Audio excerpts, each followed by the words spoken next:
ешқандай проблема жоқ, сен де маймылсың деймін. Маймыл, мен маймыл емеспін. Сен маймылмын деп отырсың ғой, мен маймыл емеспін. Сен просто не биологияны білмей тұрсың да, биологияны қарасаң, сен өзің маймылдың Биология, бір түрі екенсің. химия, алгебра шешесінің көттеріне тығып қойыңдар.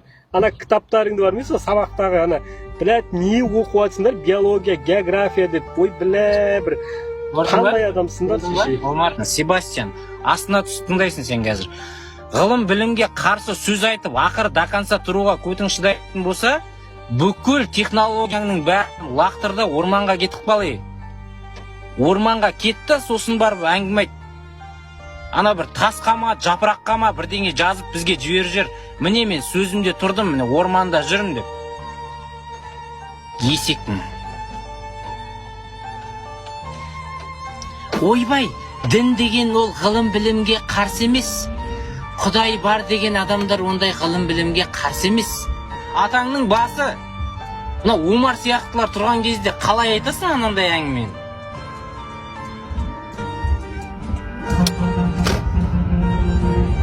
Есектер біле. Орманнан неге жібер анау бір қарғаны ұстап алды, қарғаны дрессировать етіп, аяғына жапыраққа бірдеңе жазып, сообщение жіберсен бізге. Бұл не деген қайырымсыз сорлар бұлар? Бүкіл ғылым білімнің жетістіктерінің бәрін ішіп, жеп, қолданып, соның үстінде отырып, еще маған алгебра, химия, биологияңды айтпа, бірдеңе көтіңе тық деп. Далбайып, сен имамға барасың ба, қазір бірдеңе болатын болса саған?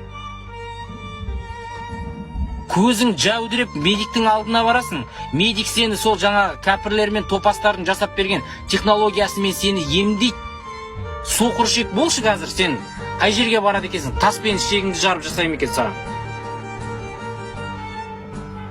Ғылым мен технологияның бүкіл жетістіктерінің бәрін пайдаланады да бұл есектердің.